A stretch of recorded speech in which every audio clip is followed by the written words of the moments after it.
नमो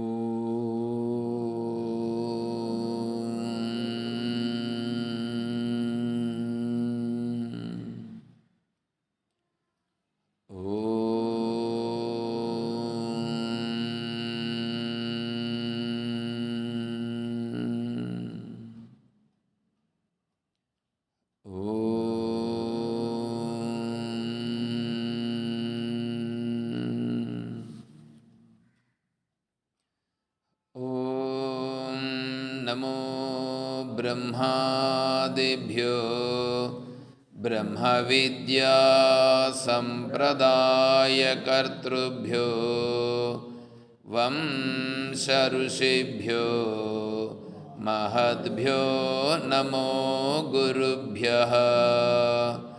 ॐ शङ्कारूपेण मच्चित्तं पङ्कीकृतमभूद्यया किं करेयस्य सा माया शङ्कराचार्यमाश्रयेत्। ॐ युक्ताहारविहाराय विविक्तस्थलवासिने मलयाळयतीन्द्राय ब्रह्मनिष्ठाय ते नमः। ॐ सर्वमङ्गलमाङ्गल्ये शिवे सर्वार्थसाधिके शरण्ये त्र्यम्बके देवी नारायणी नमोऽस्तुते। ॐ नारायणं नमस्कृत्य नरं चैव नरोत्तमं देवीं सरस्वतीं व्यासं ततो जयमुदीरयेत्। ॐ सहना भवतु सहनौ भुनक्तु सह वीर्यं करवावहै तेजस्विनावधीतमस्तु मा विद्विषावहै। ॐ शान्तिः शान्तिः शान्तिः। हरिः ॐ तत्सत्। श्रीगुरुभ्यो नमः।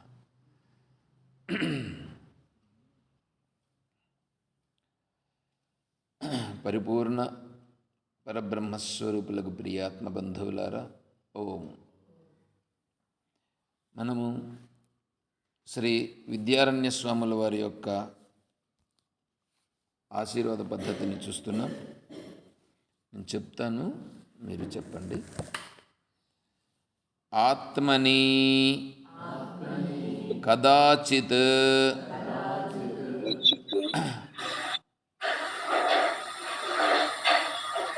ప్రియత్వా అభావేన పరమ ప్రేమాస్పదత్వేన చ ఆత్మా పరమానందరూప ఇతి ఆనంద ఆత్మానుభవః సమ్యక్ భూయాత్.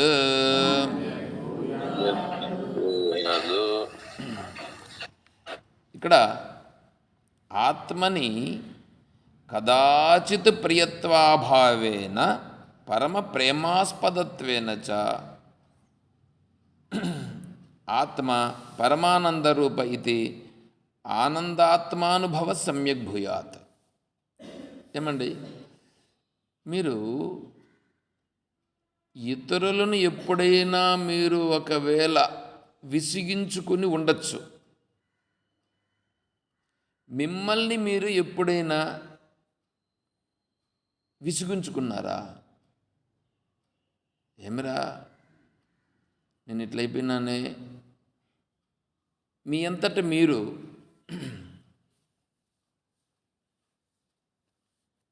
మీకేమన్నా అంటే ఇప్పుడు స్వామి ఒకటి చెప్పారు, ఏమంటే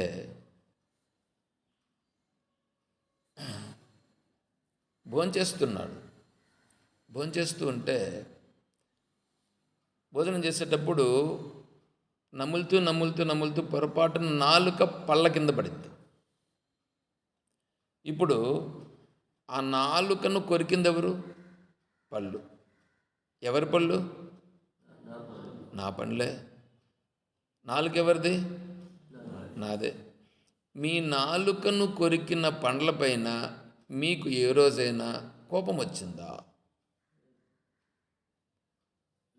ఒకవేళ కోపం వచ్చి ఏ పళ్ళు కొరికిందో ఆ పళ్ళును పట్టి ఊడగొడతాను అని మీరు ఏదైనా చేశారా? లేదు కదా. ఎందుకు? పళ్ళుకు నాలుకకు నొప్పి అయిందిగా. నొప్పి అయితే మరి ఎందుకు మీరు ఆ నొప్పిని కలిగించిన పండ్లపైన మీరు కోపాన్ని ప్రదర్శించలేదు?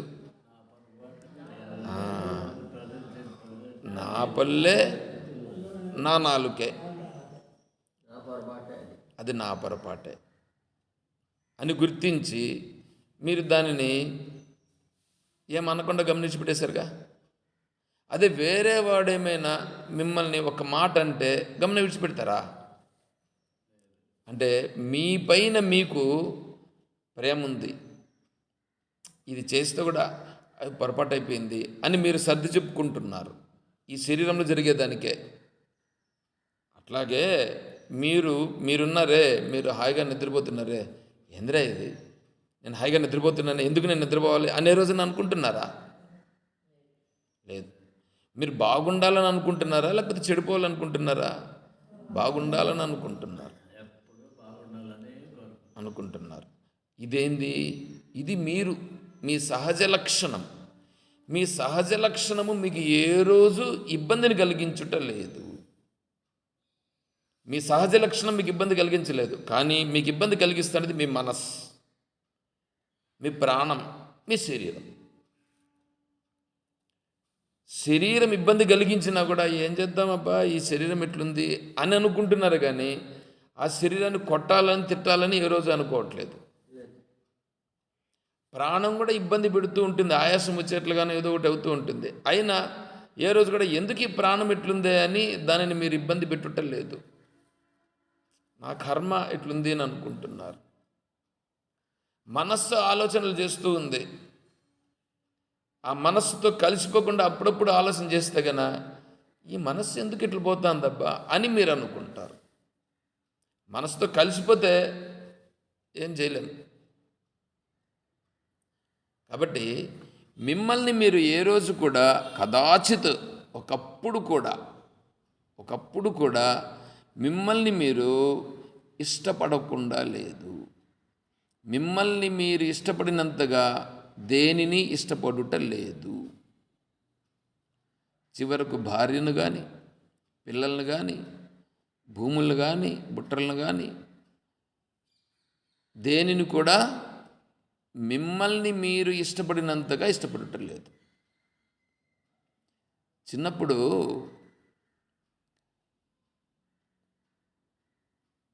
మా అమ్మ నీళ్లు తీసుకురమ్మన్నది తాగేదానికి. మా తమ్మునికి చెప్పింది. వాడు నీళ్ళు ఏం చేశాడంటే ఫస్ట్ గ్లాస్తో నీళ్లు తీసుకున్నాడు. వాడు తాగాడు ముందు. వాడు తాగి మళ్ళీ గ్లాస్తో తీసుకొచ్చాడు. అదేమిరా ముందు నాకు తీసుకురమ్మంటే నువ్వు తాగుతూ ఉన్నావేమిరంటే నాకు నీళ్ళు దప్పయింది, నేను తాగినాను అన్నాడు వాడు.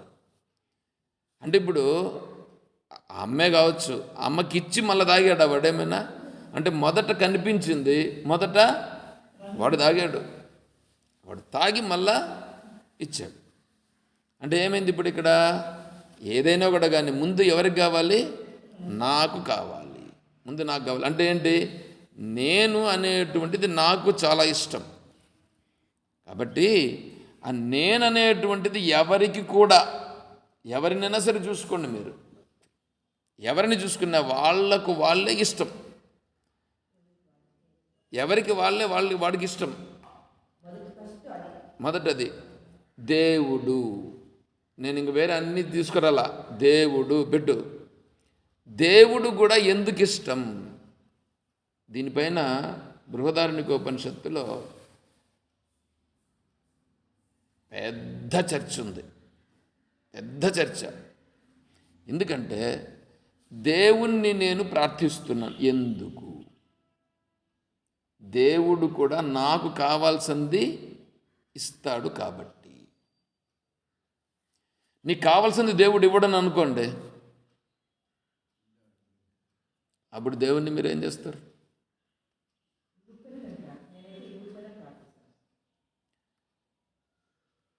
దేవుడు నీకు కావాల్సింది ఇవ్వలేదు, ఇవ్వను అన్నాడని అనుకోండి, మీరు ప్రార్థిస్తారా? నువ్వే కాదు, నీలాంటి వాళ్ళు కోట్ల మంది అంతా కూడా ప్రయత్నం చేసి దేవుడు నాకేమీ ఇవ్వకపోతే అటువంటివన్నీ గ్రక్కున వరమీయని దేవుని గ్రక్కున విడవంగవలయున్, మృక్కిన వరమీయని వేల్పును గ్రక్కున విడవంగవలయున్ అని పద్యాల్లో చెప్పేసిండారు. అయితే ఆ దేవుడు నేనే, ఆ దేవుడు నాకేం ఇవ్వాల్సిన పని లేదు అని ఏ రోజు గుర్తిస్తాడో ఆ రోజు దేవుణ్ణి విడిచి ఉండుట జరుగదు. దేవుణ్ణి నీకంటే వేరుగా చూస్తే, దేవుని నీకంటే వేరుగా చూస్తే ఏదో ఒకటి కోరుతావు, ఏదో ఒకటి కోరుతావు. నువ్వు కోరింది దేవుడు ఇవ్వకపోతే, ఇప్పుడు మీరు చూడండి, కొంతమంది ఒకసారి శివదీక్ష వేస్తారు, ఒకసారి గోవిందమాల వేస్తారు, ఇంకోసారి ఓం శక్తి మాల వేస్తారు. ఎందుకు? ఆ దేవుణ్ణి గొలిసేదే, ఈ దేవుణ్ణి గొలిసేదే, ఇంకొక దేవుణ్ణి గొలిసేదే. అరే ఒకడే నీకు కరెక్ట్గా ఇచ్చేటట్లయితే ఇంతమందిని ఎందుకు గొలవాలి? అంటే ఈయన ఇచ్చేది సరిపోలేదు, అందువల్లనే ఇంకొక దేవుణ్ణి, ఆ తర్వాత ఇంకొక దేవుణ్ణి. ఇప్పుడు గురువులు కూడా ఉంటారు. గురువులు కూడా, నేనైతే ఫస్ట్ ఏమో నాకు భగవద్గీతను నేర్పించింది సుబ్బలక్ష్మమ్మ గారు. అమ్మగారు భగవద్గీతను నేర్పించారు, కానీ అమ్మగారే చెప్పారు. అక్కడ ఆశ్రమంలో ప్రతిరోజు అమీర్ స్వామీజీ ఉపన్యాసం చెప్పేటప్పుడు అమ్మగారు కూడా వినేదానికి వచ్చేవాళ్ళు, అమ్మగారు కూడా ప్రశ్నలు అడిగేవాళ్ళు. అంటే ఇప్పుడు అమీర్ స్వామీజీ చెప్పేది వినాలన్నమాట అనేది నాకు బుద్ధికి తెలిసింది. అంటే మీ అమ్మగారేమో భగవద్గీత నేర్పించారు, అమీర్ స్వామి ఏమో వివరణ చెప్పడం జరిగింది. అంటే ఇప్పుడు అమ్మగారు గురువుగారే, అమీర్ స్వామి గారు కూడా గురువుగారే. అమీర్ స్వామీజీని నేను ప్రశ్నలు అడిగాను, చాలా మటుకు చెప్పారు. కొన్ని నాకు క్లియర్ కాలేదు, వారి శరీరం విడిచిపెట్టారు. అప్పుడేం చేశాను? అప్పుడు ఇంకో గురువు దగ్గరికి వెళ్ళాను. ఆ గురువు దగ్గరికి వెళ్ళిన తర్వాత ఆ గురువు దగ్గర ఉపదేశం తీసుకున్నాం, వారు చెప్పినట్లు చేశాను. నాకు క్లియర్ అయిందా? కాలా. అప్పుడేం చేశాను? వాళ్ళేమో ఉన్నారు, ఇప్పుడు కూడా ఉన్నారు. నాకు క్లియర్ కాలేదు కాబట్టి వారిని గురువుగానే ఎంచుకున్నాం, వేరే వాళ్ళను గురువుగా స్వీకరించినాం. వేరే వాళ్ళు నాకు క్లియర్ అయ్యేటట్లుగా చెప్తున్నారు, క్లియర్ అయ్యేటట్లుగా ఎవరైతే చెప్తున్నారో వాళ్ళని నేను ఆశ్రయిస్తాను. ఎందుకు వాళ్ళని విడిచిపెట్టి వీళ్ళ దగ్గరికి వెళ్ళాను? నాకు ఈయన చెప్తున్నాడు, నాకు కావాల్సిందని ఈయన ఇస్తున్నాడు. బాగా అర్థం చేసుకోండి. తర్వాత ఆయన శరీరం విడిచిపెట్టాడు. ఏం చేయాలి? ఏమైనా డౌట్స్ ఉంటే ఏమైనా క్లియర్ చెప్తారంటే ఎవరైనా చెప్తారంటే, ఎవరి దగ్గరికి పోయినా వాడి దగ్గరే లేదు, నేను ప్రశ్నలు అడిగితే సమాధానం చెప్పేది లేదు, నువ్వు ఇలా ఉండు నీకు తెలుస్తుంది అంటారు. ఏం తెలిసేది? ఒకసారి మాండూక్య ఉపనిషత్తు గురించి శ్రీకాళహస్తిలో రామకృష్ణ మఠంలో చాలా పెద్ద స్వామీజీ అట, పెద్ద స్వామీజీ. ఆయన వస్తే చాలు, ఆయనకు సేవలు చేసేటువంటి వాళ్ళు చాలామంది ఉంటారు. అట్లాంటి స్వామీజీని పిలిపించి మాండూక్య ఉపనిషత్తు చెప్పేదానికి పెట్టారు. అప్పుడు సుఖబ్రహ్మాశ్రమంలో ఉండేటువంటి స్వామీజీ నాకు ఫోన్ చేయమని చెప్పి అక్కడ ఉండేటువంటి వాళ్ళతో నేను ముదుగుబ్బలో ఉన్నా. ఆంజనేయులు గారు రండి, మీరు మాండుక్యోపనిషత్తు వినాలి, నువ్వు రా అన్నాడు. సరే స్వామీజీ వస్తున్నానని చెప్పి లీవ్ పెట్టేసి వెళ్ళాను. స్వామీజీ ఆర్డర్ వేసినట్లుగా చెప్పాడు. ఎవరు? విద్యాప్రకాశానందగిరి స్వామి, విద్యా స్వరూపానందగిరి స్వాములు వారు. వేరే ఏం లేదు, నువ్వు రేపు ఉంటావా ఉండవా అంతా లేదు, నువ్వు రేపు రా అంతే. సరే స్వామీజీ పోయాను. చెప్తున్నాడు వింటున్నాను. నువ్వు ఇలా ఉండు, ఏముంది ఏమీ లేదంటున్నాడు. అమ్మనా ఉండు, ఏమీ లేదంటున్నాడు. నేను అడుగుతున్నాను, ఏమీ లేదని ఎలా గుర్తించుట నేను అడుగుతున్నా.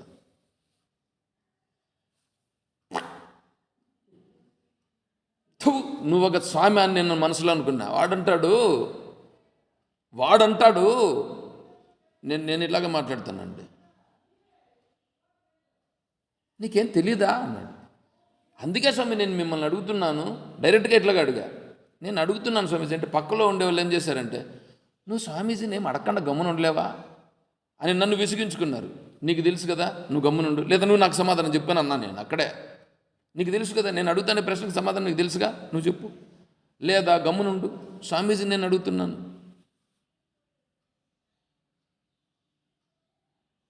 మాండుక్య కారికల్లో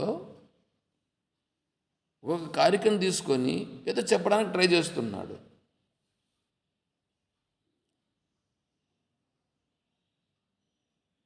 నివృత్తే సర్వ దుఃఖానాం ఈశానః ప్రభురవ్యయః అద్వైత సర్వభావానాం దేవస్తూర్యో విభుస్మృతః.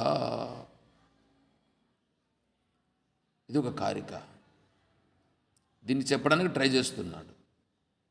నివృత్తే సర్వ దుఃఖానాం, సర్వ దుఃఖములు నీకు నివృత్తి అయిపోతాయి.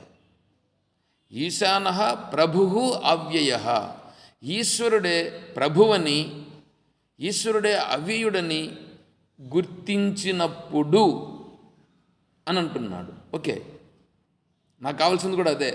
ఏమిటి? దుఃఖములన్నీ నివృత్తి అయిపోవడం. ఈశ్వరుణ్ణి గుర్తించినప్పుడు, నేను ఈశ్వరుని గుర్తించేదట్లా నేను అడుగుతున్నా. ఈశ్వరుని గుర్తించేదట్లా ఏంటండి? ఈశ్వరుని గుర్తించాలి అంతే అని అంటున్నాడు. మరి ఏ విధంగా ఈశ్వరుని గుర్తించాలి? నాలో దుఃఖాలన్నీ ఎట్లా పోతున్నాయి అది చెప్పు మహానుభావానంటే అది చెప్పుడు. క్లాస్ అంతా అంతే. ఒకరోజు 2 రోజులు 3 రోజులు కాదు, వారం రోజులు ఇదే. నేను పోయి కూర్చున్నానంటే క్లాసులో ఆయన నన్ను చూస్తాడు, వీడు నన్ను ఏమడుగుతాడు, నీ తలకాయ నొప్పినా నేను చూస్తాడు. భయం ఏంలా. మళ్ళీ లాస్ట్కు నన్ను పిలిచి చెప్పాడు, నీకెందుకు ఇట్లాంటి సందేహాలన్నీ వస్తాయే, నీ మనసు చాలా కలతగా ఉందే అని అన్నాడు. అవును స్వామీజీ, నా మనస్సుకు తెలుసుకోవాలనేటువంటి భావనతో నేను అడుగుతున్నాను. అందునంటే కరెక్టే, పరిశోధన చెయ్యి అన్నాడు. అంతేగాని సమాధానం చెప్పాల. పరిశోధన చెయ్యి, సమాధానం చెప్పలేదు. ఏ విధంగా పరిశోధన చేయాలి, ఏ విధంగా పరిశోధన చేయాలని చెప్తే కదా నేను ఆ విధంగా చేసేదానికి. మాండుక్యోపనిషత్తు అనేటువంటిది ఒక్కటి తెలుసుకుంటే చాలు. నేను ఆల్రెడీ ఇంతకుముందు స్వస్వరూపానంద స్వామీజీ మాండుక్యోపనిషత్తుని చెప్పి ఉన్నారు, అప్పుడు వినున్నాను. డీప్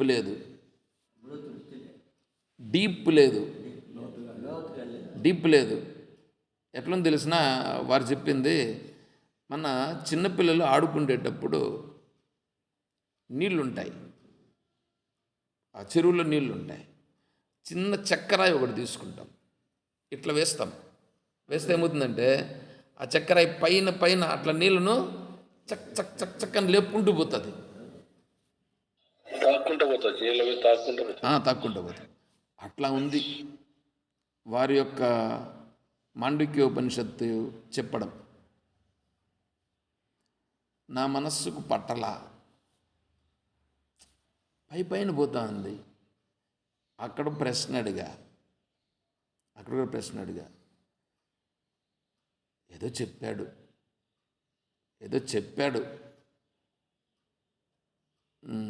ఇంకా మనం ఎక్కువ మాట్లాడితే బాగుండదు. ఎందుకంటే అక్కడ నాకు కొద్దిగా వారితో సంబంధం ముందు నుంచి కొన్ని ప్రశ్నలు అడిగితే కొన్నిటికి సమాధానం చెప్పాడు కాబట్టి ఎక్కువగా ఇది చేయకూడదని సైలెంట్గా ఉండే, నిదానంగా తెలుసుకుందాంలే, ఎక్కువ ఇబ్బంది పెట్టలేదు. సరే, ఎక్కడ కుదరలేదు. తర్వాత అదే బ్రహ్మానందగిరి స్వామీజీ చెప్పిండే వాటిలో క్లారిటీ అయితే ఉంది, క్లియరెన్స్ అయితే ఉంది, కానీ స్పష్టంగా ఇంతే అనేట్లుగా రావాల. అది రావడం అనేటువంటిది ఒకానొకప్పుడు పడుకొని ఉంటే ఈటీవీలో పొద్దున్నే భక్తి రంజని వస్తుంది, దానిలో వచ్చాడు ఎవరు, తత్వవేదానంద స్వామి. నా మనస్సులో ఏది ఉండదో దాని గురించి చెప్తున్నాడు. నాకు నిద్ర అంతా ఏమీ లేదు, విన్నాను చూడండి. వెంటనే లేచి కూర్చొని కళ్ళు మూసుకొని వింటున్నా. కరెక్ట్గా ఉంది, కరెక్ట్గా సరిపోతుంది. నా మైండ్లో ఉండేటువంటిది అంతా క్లారిటీ. ఎంత స్పష్టంగా చెప్తున్నా అంటే అంత స్పష్టంగా చెప్తున్నాడు. ఇది కదా నాకు కావాల్సింది. అప్పుడు కళ్ళు తెరిచి చూసిన. అప్పుడు ఫస్ట్ తత్వవేదానంద స్వామి వారిని ఈటీవీలో భక్తిరంజని కార్యక్రమంలో చూశా. ఒకరోజు, 2 రోజులు, 3 రోజులు ఏదో విన్నాను, మళ్ళీ రాలేదు. వీరెవరని అప్పుడు పరిశోధన చేసి వారిని అప్పుడు తెలుసుకునే దానికి ప్రయత్నం చేసి వారితో మళ్ళీ కలిసా. వెళ్ళిన తర్వాత నేను ప్రశ్నలు అడిగిన దానికి, నువ్వు క్లాస్ విను ఫస్ట్,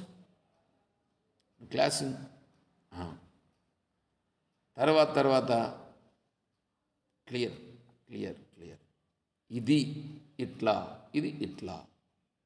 చూడండి ఎట్లా ఉంటుందో ఇది. అంటే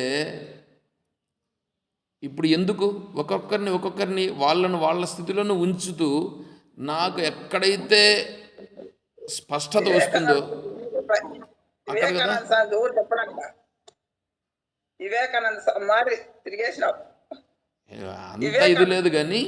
అంత ఇది లేదు కానీ నేనైతే ప్రయత్నం అయితే చేశాను. ఎందుకు చెప్తున్నానంటే ఇప్పుడు దేవుణ్ణి గురించి అనేటప్పటికీ ఏ దేవుడు మాట్లాడినాడు? నేను ఆర్టీసీలో ఉన్నాడు, ప్రతిరోజు తిరుమలకు వెళ్ళేవాడిని. వారంలో 3 డ్యూటీలు ఉంటాయి, 3 డ్యూటీలు తిరుమలలో పడుకుండేవాడిని. ప్రతి డ్యూటీకి తిరుమలలో పడుకుండేవాడిని. నేను కోరుకున్నాను కూడా తిరుమలకు వెళ్ళాలని. తిరుమల డ్యూటీ, సరే తిరుమలకు వెళ్ళడం, తిరుమల నుండి రావడం, తిరుమలలో దేవుని దర్శనం కూడా చేసుకోవడం. మళ్ళీ తిరుమలలో డ్యూటీ వచ్చింది నాకు, ఆర్టీసీలో కాదు, తిరుమలలోనే హెల్త్ డిపార్ట్మెంట్లో పనిచేసే డ్యూటీ వచ్చింది. తిరుమలలోనే ఉన్నాను, తిరుమలలో వెంకటేశ్వర స్వామి దగ్గరికి పోతాను. ఏం క్లియరెన్స్ ఉంది? నా మనసులో ఉండే సంశయాలు ఏమైనా పోతున్నాయా? దేవునికి పోవడం, నమస్కారం పెట్టడం బాగానే ఉంది, నమస్కారం పెడుతున్నాను, కానీ నా మనస్సులో ఉండేటువంటి సంశయాలు ఏమైనా పోతున్నాయా? లేదు.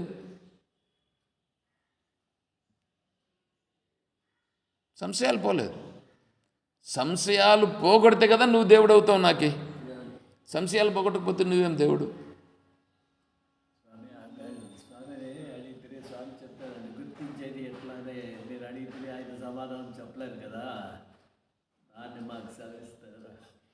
అందుకే తత్వవేదానంద స్వామి దగ్గరికి వెళ్ళాను కదా నేను. తత్వవేదానం అంటే ఆయన చెప్పలేదు. ఇప్పుడు నేను అడిగాను, నివృత్తే సర్వదుఃఖానాం ఈశాన ప్రభురవ్యయ, అంటే నీ దుఃఖములన్నీ తొలగిపోతాయి. ఎప్పుడు? ఈశాన, ఈశ్వరుణ్ణి నీవు గుర్తిస్తే, ఈశ్వరుని నువ్వు తెలుసుకుంటే. ఈశ్వరుని ఎట్లా తెలుసుకోవాలి, ఈశ్వరుని ఎట్లా గుర్తించాలి? భగవద్గీతలో 7వ అధ్యాయం నుండి 12వ అధ్యాయం వరకు అదే. పరాప్రకృతి, అపరాప్రకృతి. పరాప్రకృతి అనేటువంటిది అష్టవిధ ప్రకృతులతో కూడి ఉన్నది. భూమిరాపో అనలో వాయు ఖం మనో బుద్ధిరేవచ అహంకార ఇది ఎమ్మే భిన్నా ప్రకృతిరష్టదా. ఇది అపరాప్రకృతి. ఇదంతా కూడా భగవంతుని యొక్క వైభవంలో ఆయన యొక్క శక్తి సామర్థ్యాల్లో ఒకటి. రెండవది జీవభూత మహాబాహో యయేదం ధారితే జగత్. జీవుడు భూతం, ఈ శరీరము ఈ జీవుడుగా ఉండేటువంటిది నా సామర్థ్యం. ఇవి రెండు నేను కాదు, ఇవి రెండు నా సామర్థ్యం. అర్థమవుతుందా? ఇవి రెండు నేను కాదు. ఏమండి, మీకు ఇల్లుందా, కారు ఉందా? కారో సైకిలో స్కూటరో ఏదో ఒకటి ఉందా? కారు స్కూటరు ఇల్లు మీరవుతారా? కారు కదా. అలాగే ఈ సకల ప్రకృతి, ఈ ప్రకృతి నాది, నేను కాదు. ఈశ్వరుడు చెప్పిన, భగవంతుడు చెప్పిన మాటలు, ఈ ప్రకృతి అంతా నా సామర్థ్యముతో ఉన్నది, నాది కాదు, నేను కాదు, నా సామర్థ్యముతో ఉన్నది. అర్థమవుతుందా? ఆ తర్వాత ఈ జీవులందరూ నడుస్తున్నారు కదా, ఈ జీవులందరూ ఉన్నారు కదా, ఈ జీవులుగా ఉండేటట్లుగా చేసింది నా సామర్థ్యముతో ఉన్నారు. కానీ ఈ జీవ భావన నేను కాదు, జీవులుగా ఉన్నది నేనే, జీవ భావన నేను కాదు. చాలా ఇది అర్థం చేసుకోవాల్సి వస్తుంది. దీని వివరణ, ఈ వివరణలోనే మనం ఇప్పుడు ప్రతిరోజు చెప్పుకుంటున్నాం భగవద్గీతను. ప్రతిరోజు సాయంకాలం రాత్రిపూట కూడా చెప్పుకుంటున్నటువంటిది అదే. ఈ రాత్రి కూడా కర్మయోగం పైన విస్తృతంగా చెప్పుకున్నాం, దాన్ని గ్రూప్లో కూడా పెడుతున్నాం, మీరు వినండి మళ్ళీ కూడా. నాకైతే చాలా తృప్తిగా ఉన్నది. ఎందుకంటే నేను పడిన శ్రమను ఇతరులు పడకూడదు. ఒకటి స్వామీజీ చెప్పారు, తత్వవిధానంద స్వామి వారు చెప్పారు. ఒకానొక దీంట్లో ఉపనిషత్తులో వింటూ ఉంటే అక్కడ ఓంకార వివరణ చెప్తూ ఉండేటప్పుడు, మీకు ఈ విషయాన్ని ఎవ్వరూ చెప్పరు కూడా అనేసారు. ఎందుకంటే వాళ్ళు వేరే విధంగా చెప్తారు. నేనేం చేస్తున్నానంటే మీకు బాగా వింగడించి అంటారు కదా, మీకు దీనిని ఉన్నది ఉన్నట్లుగా మీకు వలిచి పెడుతున్నా, ఒలిచి మీ ముందర పెడుతున్నాను. ఇప్పుడు మీరు అర్థం చేసుకోండి, ఎంత సులభంగా అర్థమవుతుందో చూడు అని స్వామీజీనే వివరించి చెప్పారు. ఈ విధంగా చెప్తారు స్వామీజీ. నిజంగా కూడా స్వామీజీ చెప్పే వివరణ ఎట్లుంటుందంటే అంత బుద్ధికి బాగా పడుతుంది గ్రహిస్తే.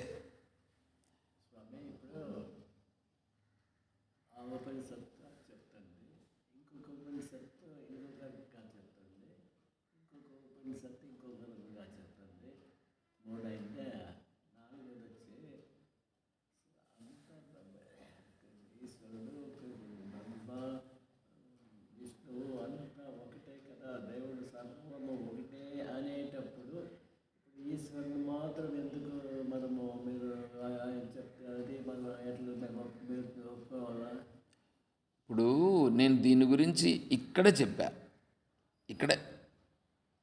మన ఆశ్రమంలోనే ఇంతకుముందే చెప్పిన. ఇంతకుముందు అంటే ఈరోజు కాదు, ఇక్కడ జరిగినప్పుడే చెప్పాను. ఇప్పుడు మీరు ఏదైనా డౌట్ వచ్చి అడిగారని అనుకోండి, ఆ డౌట్కి సమాధానం చెప్తాను. ఆ డౌట్ సమాధానం క్లియర్ అవుతుంది. కానీ క్లియర్ అయిన తర్వాత లాస్ట్కి ఎక్కడ తీసుకొస్తానంటే చైతన్యం దగ్గరికి తీసుకొస్తా. చైతన్యం సత్యం. మిగిలినది మీ సందేహం ఏదుందో ఆ సందేహానికి మాత్రం వివరణిస్తా. ఒకరు అడిగిన సందేహానికి వాళ్ళకు సరిపోయే సందేహానికి నివారణ ఇస్తా. ఇంకొకరు అడిగిన దానికి వాళ్ళకు సరిపోయే సమాధానం ఇస్తా. ఇంకొకరు అడిగిన దానికి ఇంకొకరికి సమాధానం ఇస్తాను. ఇట్లా 1008 రకాలుగా 1108 రకములుగా శిష్యులుగా ఉండేవాళ్ళు అడిగితే అన్ని రకాలుగా ఒక్కొక్కసారి ఒక్కొక్క విధంగా చెప్పారు. ఒక్కొక్కసారి ఒక్కొక్క విధంగా ఉపనిషత్తులో. అందులో ఒక్కొక్క ఉపనిషత్తులో ఒక్కొక్కసారి మళ్ళీ ఆ ఒక్క ఉపనిషత్తులోనే, ఇప్పుడు ఛాందోగ్య ఉపనిషత్తు తీసుకుంటే 8 అధ్యాయములు ఉన్నాయి ఉపనిషత్తులో. ఛాందోగ్య ఉపనిషత్తులో 8 అధ్యాయములు. ఒక్క అధ్యాయంలో 20 చాప్టర్స్ ఉంటాయి, 24 చాప్టర్స్ ఉంటాయి. అంటే ఏంటి, 8 20 తీసుకుంటే 160 చాప్టర్లు వస్తాయి. అంటే 160 రకాలుగా ఉంటుంది అక్కడ. మనం ఇక్కడ ఏం చెప్తున్నాం, దాన్ని ఒక ఉపనిషత్తు కింద చెప్తున్నాం. ఇట్లా ఎన్ని ప్రశ్నలు వస్తాయంటే ఎన్నో ప్రశ్నలు వస్తాయి. అన్ని ప్రశ్నలకు సమాధానాలు ఒక్కదానికి చెప్పిన సమాధానం ఇంకో దానికి ఉండదు, వేరుగా ఉంటుంది. చైతన్యం మాత్రం ఒకటే. ఆ చైతన్యమును నిరూపిస్తారు అక్కడ. ఆ చైతన్యమే ఈశ్వరుడు, ఆ చైతన్యమే భగవంతుడు, ఆ చైతన్యమే, దానికే పేరు నారాయణుడు, దానికే పేరు ఈశ్వరుడు, దానికి పేరు బ్రహ్మ, దానికి పేరు ఆత్మ. అర్థమవుతుందా? కాబట్టి దీనిని గురించి చెప్తా ఉంది. కానీ మిగిలినవన్నీ ఏవైతే ఉన్నాయో, నేను ఇక్కడే కూడా ఒక మాట చెప్పాను, రక్షకో విష్ణురితి బ్రహ్మ సృష్టేస్తు కారణం సంహారే రుద్ర ఇత్యేషు. ఏమంటే రక్షించేవాడు ఎవరు? విష్ణువు. సృష్టించేవాడు బ్రహ్మ. సంహారం చేసేవాడు ఈశ్వరుడు. ఇక్కడ చూడండి, ఇక్కడ ఇదే చెప్తా ఉందా, రక్షకో విష్ణురితి బ్రహ్మ సృష్టేస్తు కారణం సంహారే రుద్ర ఇతి. ఇవి ఏవైతే ఉన్నాయో ఇత్యేషు సర్వం, ఈ సర్వం ఏదైతే నీకు తెలిసిందో మిథ్యా. ఇదంతా సర్వం మిథ్యా, ఇది సత్యం కాదు. ఇది నీకు అర్థమయ్యే దానికోసం చెప్పిందే కానీ ఇది కాదు సత్యం. మరి సత్యం ఏమిటి? చైతన్యం సత్యం. చైతన్యం అంటే ఆత్మస్వరూపం. ఇంతవరకు సహజత్వం అని చెప్పినామే, నువ్వు ధ్యానం చేస్తూ ఉన్నప్పుడు సహజత్వం అని చెప్పినామే, ఆ సహజత్వం అది సత్యం. ఏదో అది చూసారా? కాబట్టి ఇన్ని రకాలుగా ఉంటాయి. ఇన్ని రకాలుగా చేయడం అనేటువంటిది వాడి మానసిక పరిస్థితిని బట్టి వాళ్ళు చేస్తుంటారు. ఇవి చెప్పుకునేదానికి ఆశ్రమం ఉంటుంది, మిగిలిన ప్రదేశాల్లో ఇవి ఉండవు. అందుకే ఆశ్రమాలు పెట్టుకున్నంత మాత్రాన ఆశ్రమం పేరు పెట్టుకోవచ్చు. ఇది జరిగితేనే నిజమైనటువంటి ఆశ్రమం. సరే, ఇప్పుడు ఎందుకు చెప్తున్నామంటే ఈ స్థితి అనేటువంటిది మనకు కావాలా. ఇప్పుడు దేవుడు నాకు దీన్ని ఇవ్వలేదు అని అనుకోండి, ఆ దేవుడితో నాకేంటి ప్రయోజనం?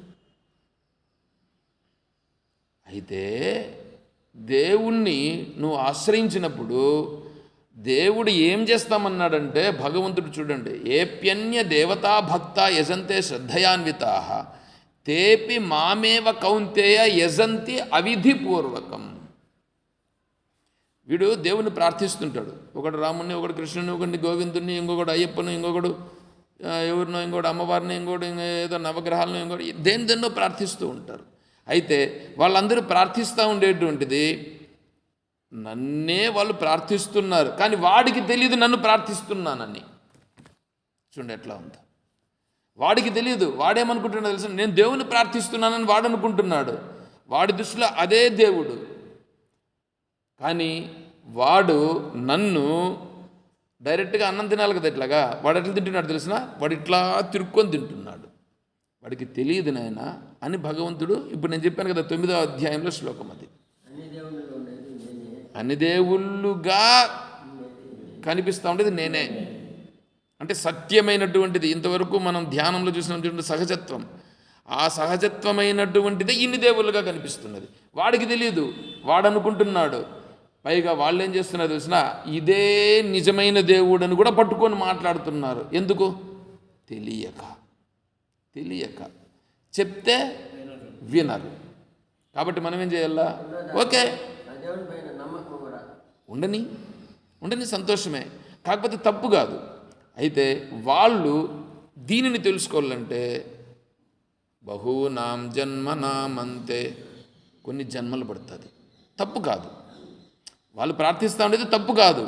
అయితే వాళ్ళు కూడా ఒకానొక రోజుకి ఇక్కడికి రావాల్సిందే. వాళ్ళ నోటి గుండాన్ని కూడా చెప్తున్నారు కొంతమంది. ఉదాహరణకి మీరు వినిండే మాట చెప్తాను, వినండి. మీరు విన్న మాట చెప్తాను. తిరుప్పావైలో అంత వేద రహస్యాలన్నీ కూడా ఉన్నాయి. ఆ తిరుప్పావైలో ఉండేటువంటి వేద రహస్యాలన్నింటినీ తెలుసుకోవాలంటే అంత సులభం కాదు. అనేక జన్మలను ఎత్తాల్సి ఉంటుంది. విన్నారా మీరు? విన్నారా? అనేక జన్మలు ఎత్తాలంట. ఎందుకు? ఇప్పుడేం చేస్తున్నావు?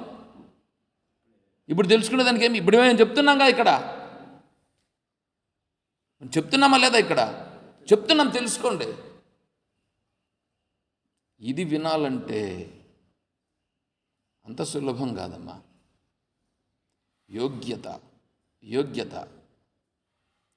యోగ్యత ఉంటేనే ఏదైనా లభిస్తుంది. అర్థం చేసుకోండి. ఇక్కడ ఉన్నటువంటిది ఈ బుద్ధిలో నుంచి వస్తున్నటువంటిది ఈ బుద్ధిది కాదు. గురుబుద్ధి, గురువు నుంచి చెప్పినటువంటిదే ఇక్కడ గ్రహించి ఇక్కడి నుంచి వస్తున్నది. అంతేగాని కేవలం ఇక్కడి నుంచి నా బుద్ధితో కానీ నేను చెప్తే అది తప్పు. నా బుద్ధితో నేను ఏది చెప్పను. అయితే కేవలం గురువు చెప్పిన దాన్ని ఏమంటారు, గుడ్డిగా నమ్మి చెప్తున్నానంటే 100% తప్పు. నేను గుడ్డిగా నమ్మలేదు. ప్రతి పదమును చూస్తున్నాను. ప్రతి పదమును చూసి ఆ పదానికి అర్థమును కూడా చూస్తున్నా. శంకరాచార్య స్వాముల వారు భాష్యం చెప్పారు, భగవద్ రామానుజుల వారు భాష్యం చెప్పారు. భగవద్ రామానుజుల వారు చెప్పిన దాన్ని చూశాం, శంకరుల వారు చెప్పిన దాన్ని చూశాం. ఏది ఎందుకు వారు అలా చెప్పారు, వీరు ఇలా చెప్పారు, ఏంటి ఇక్కడ? అది ఎందుకు పట్టుకోకూడదు, ఇదే ఎందుకు పట్టుకోవాలి? ఏమండి, సాంబార్ చేస్తారండి. సాంబార్ చేస్తే ఒకరేమో ఒక రకంగా చేస్తారు, ఇంకొకరేమో ఇంకో రకంగా చేస్తారు. ఇంతకుముందు కూడా చెప్పాను నేను.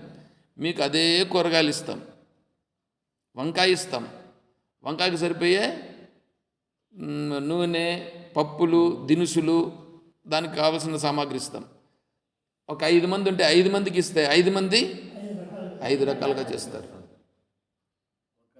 ఒకే ఒక ఇంట్లో 2 కోడళ్ళు, ఒక తల్లి ఉంటుంది. ఆ తల్లి 40 సంవత్సరాలు చేసింది, ఈ అమ్మ వచ్చి 30 సంవత్సరాలు అనుభవించింది. అప్పుడు కూడా వాళ్ళ చేత అది చేసిన వాళ్ళు లేదు. చూడండి ఎట్లా ఉంటుందో. ఇది రాదు. నాకైతే అమ్మగారు బాగా ఇస్తున్నారు. బాగా చేసి ఉంటుంది, చేస్తే కూడా అంతే అంతే. అది అంతే. మీరు చెప్తున్నది కరెక్టే, అట్లాగే ఉంటుంది. ఎందుకంటే ఈమె ఎంతకాలం చేసింది, ఇప్పుడు ఏమొచ్చింది, ఈమె చేసిండే విధానానికి ఆమె చేసిన విధానానికి తేడాలు ఉంటూనే ఉంటాయి. ఒకవేళ కోడలు బాగా చేసింది అని అనుకోండి, ఈమె ఒప్పుకోవచ్చు కదా, ఒప్పుకోదు. ఈమె బాగా చేసిందని అనుకో, ఆమె ఒప్పుకోదు. అరే ఎట్లా చేసినారు, ఏం చేసినారని గ్రహించవచ్చు కదా, గ్రహించరు. స్వార్థం యొక్క ప్రభావం అలా ఉంటుంది. కానీ ఇక్కడ అలా ఉండదు. భగవంతుణ్ణి ప్రార్థించాలి. ఎలా ప్రార్థించాలి? భగవంతుణ్ణి ప్రార్థించడం అనేది ఎలా? పూజ చేయడం కూడా ప్రార్థనే. పూజ అంటే పుష్పాలన్నీ తీసుకొని వచ్చి పెట్టుట ప్రార్థనే. అష్టోత్తర నామావళితో పూజ చేయడం కూడా ప్రార్థనే. అభిషేకాదులు చేయడం కూడా ప్రార్థనే. స్తోత్రం చేయడం ఇంకా గొప్పది. స్తోత్రంలో నీకు అభిషేకం ఉందా? స్తోత్రం చేస్తున్నావు, అభిషేకం ఉందా? స్తోత్రం చేయడంలో అభిషేకం చేసిన దానికంటే ఎక్కువ ఫలితం ఉంది. స్తోత్రం చేసిన దానికంటే నువ్వు జపం చేసావని అనుకో, అది ఇంకా ఎక్కువ భావన లేకపోతున్నావు. జపం చేసిన దానికంటే ధ్యానం లేకపోయినావని అనుకో, అంటే దైవ భావం లేకపోతున్నావు, అది ఇంకా గొప్ప. అంటే ఇప్పుడు పూజ చేయడం ఇవన్నీ కూడా ఏమైంది, ఇవన్నీ దాటుకొని కదా అక్కడికి వచ్చాడు, అన్నీ దాటుకోవచ్చు. ఇప్పుడు ఈ ధ్యానంలో ఉన్నటువంటి వాడు పూజ చేయాలన్నా వద్దా? చేయొచ్చు, చేయకుండా కూడా పోవచ్చు. చెయ్యొచ్చు. ఎందుకు చేయొచ్చు? వీడి మనస్తృప్తి కోసం చేయొచ్చు. చేయకుండా కూడా పోవచ్చు. ఎందుకు చేయకుండా పోవచ్చు? ధ్యానంలోనే ఆనందంగా ఉండిపోతున్నాడు. ఆ పరమాత్మ పూజ చేసేదాని వల్ల కలిగేటువంటి తృప్తి, ఆ పరమాత్మను ప్రార్థించేదాని వల్ల కలిగేటువంటి ఆనందం నాకు ఇక్కడే లభిస్తుంది. ఆ పరమాత్మను పూజ చేసిన దానికే నాకు ఈ స్థితిని అనుగ్రహించాడు. చూడండి ఎట్లా ఉంది. కాబట్టి భగవంతుడు ఏం చెప్పాడంటే, ఈ దేవతలను వేరుగా ప్రార్థించినా వాడు నన్నే ప్రార్థిస్తున్నాడయ్యా, వాడు నిజంగా నన్నే తెలుసుకోవాలని గన వాడు ప్రార్థిస్తే, ఎవరిని తెలుసుకోవాలని?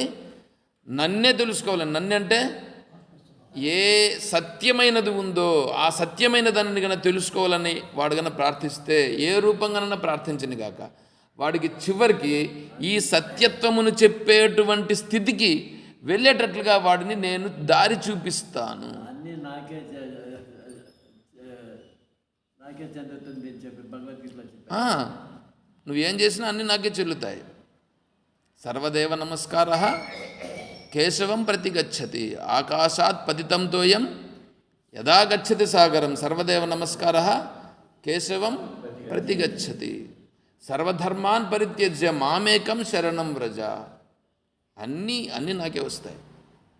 అంతా బాగానే ఉంది, ఎక్కడ కాదని చెప్పట్లేదు. అయితే ఆయా స్థితులను బట్టి ఉంటుంది. అర్థమవుతుంది కదా. కాబట్టి యథార్థమైన తత్వమును తెలుసుకునుట, యథార్థమైన తత్వమును తెలుసుకున్నప్పుడు దేనిపైన వ్యతిరేకత ఉండదు.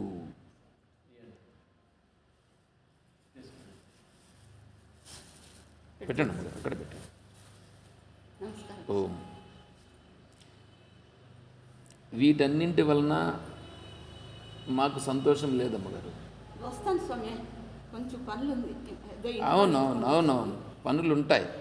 పనులు లేకుండా ఎప్పుడు ఉంటాయి మీరు చెప్పండి, అప్పుడు నేను మీ దగ్గరకు వస్తాను. అప్పుడు లేదు స్వామి, పైకి పోతే తప్ప పనులు. కాబట్టి ఏం చేయాలి? వీలైనప్పుడు వీలు చేసుకోవాలి. కానీ తెలుసులేండి, అవన్నీ తెలుసు, చూస్తూనే ఉన్నానుగా. కానీ మీరు కానీ. కాబట్టి విషయం ఏమిటంటే సత్యమును తెలుసుకునుట. ఆ సత్యం ఎవరు? నేనే, సహజత్వం ఉందే. అది దానిపైన మీకు ఏ రోజైనా నేను చెప్పుకుంటూ వచ్చాను కదా. ఇప్పుడు ఇవంతా ఎందుకు వచ్చినా చూడండి, దీని వివరణ నేను ఊరికే చెప్పి మూడు ఆశీర్వాదాలు చెప్పుకుంటూ మనం రోజు చెప్పుకుంటున్నాం. కానీ ఈరోజు దీంట్లో వివరణలోకి వెళ్ళిపోయినాం, తెలియకుండానే దీంట్లోకి వెళ్ళిపోయాం. చూడండి ఇక్కడ, మీ పైన మీకు ఏ రోజైనా అంటే ఏంటి, మీరు మీ అంతటా మీరు మీ పళ్ళను మీరు తిట్టుకోలేదు, మీ నాలుకను మీరు తిట్టుకోలేదు, మీరు చేసే దానిని మీరు ఏవగించుకోలేదు. అంటే మీకు ప్రపంచంలో అందరికంటే ఎవరిపైన ప్రేమ ఉంటుంది అని అంటే వాళ్ళపైననే. ఎందుకంటే మీరే ఆత్మస్వరూపులు కాబట్టి. ఆ ఆత్మస్వరూపులైనటువంటి మీరు సత్యం, మీరే ఆనంద స్వరూపం, మీరే నిత్యం. అంటే నేనే సత్యం, నేనే నిత్యం, నేనే సత్యం, నేనే ఆనందం. ఇటువంటి ఆనందం పరమప్రేమాస్పదత్వేనచ, పరమప్రేమ ఎవరిపైన? నాపైనే నాకు పరమప్రేమ. అటువంటిది ఆత్మ, అదే పరమానంద రూప, అదే పరమానందమైనటువంటిది. ఇది ఆనంద ఆత్మానుభవ. ఇటువంటి ఆత్మానుభవాన్ని నాకు సమ్యక్ భూయాత్, నాకెప్పుడు కలుగుగాక అని భగవంతుణ్ణి ప్రార్థిస్తున్నాము. ఇది ప్రార్థించే విధానం. ఆచార్యుల వారు మీకు నిరంతరము ఇటువంటి ఆత్మానందము మీకు కలుగుగాక అని ఆచార్యుల వారు మనల్ని కూడా ఆశీర్వదిస్తున్నారు. కాబట్టి మనందరికి కూడా ఇటువంటి ఆత్మానుభవం నిరంతరం కలిగి ఉండాలని మనం ప్రార్థిద్దాం, వేడుకుందాం. అటువంటి దివ్యమైనటువంటి స్థితిని సద్గురుదేవులు మనందరికి అనుగ్రహించి రక్షించుగాక. ఓ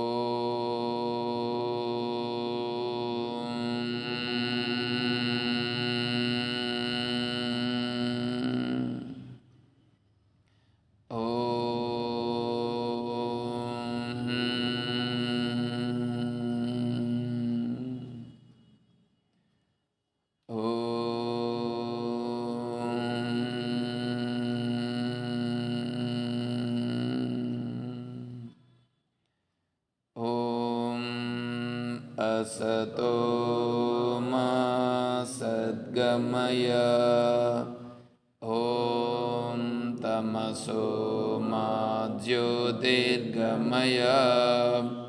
ॐ मृत्योर्मा अमृतं गमय, ॐ शान्तिः शान्तिः शान्तिः. हरिः ॐ तत्सत्. ओम सर्वं श्री सद्गुरुचरणारविंदार्पणमस्तु. ओम जय बोलो श्री कृष्ण परमात्मा की जय, बोलो गीता माता की जय, बोलो भक्त मंडली की. हर नमः पार्वती पतये. जय सीताराम.